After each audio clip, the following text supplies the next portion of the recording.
communautaire dans le cadre de l'organisation des législations nationales trouve un fondement pertinent. Par ailleurs, l'OHADA s'est fixé des objectifs à atteindre dans la sécurisation juridique et judiciaire de son environnement économique. Par conséquent, la recherche de la souplesse et de la simplicité des normes du nouvel ordre juridique communautaire est perçue comme une condition d'efficacité de l'attractivité du droit de l'OHADA. La vérification de l'adéquation entre les objectifs poursuivis et l'état d'avancement de la convergence nationale permet d'explorer les chances de survie de l'organisation du droit des affaires. Le regard critique projeté sur l'OHADA situe les phases franchies dans la création d'un nouveau pôle économique et les efforts qui restent à déployer vers un développement par le biais de l'intégration juridique. Il est vrai que d'éminents juristes approuvent l'efficacité du droit par rapport à l'objectif de simplicité, de modernité et d'adaptation. Il n'en demeure pas moins. Il est impératif tout de même que beaucoup reste à faire.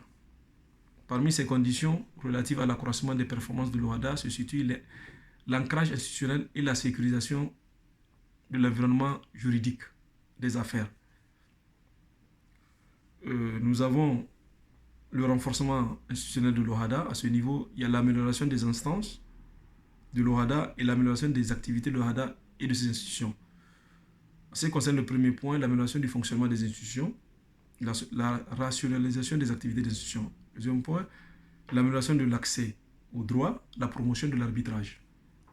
Ensuite, nous avons la sécurisation de l'environnement juridique des affaires de l'OHADA. À ce niveau, il nous faut la rationalisation de l'articulation du droit des affaires, OHADA, avec les normes nationales et supranationales. Amélioration de la réception du droit des affaires dans l'espace OHADA, dans l'espace interne.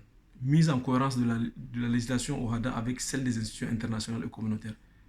Le renforcement du dispositif pénal des affaires dans l'espace OHADA, légiférer sur les infractions visant à protéger le système.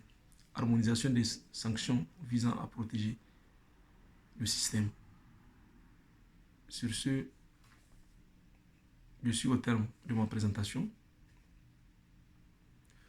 Je vous remercie pour votre écoute.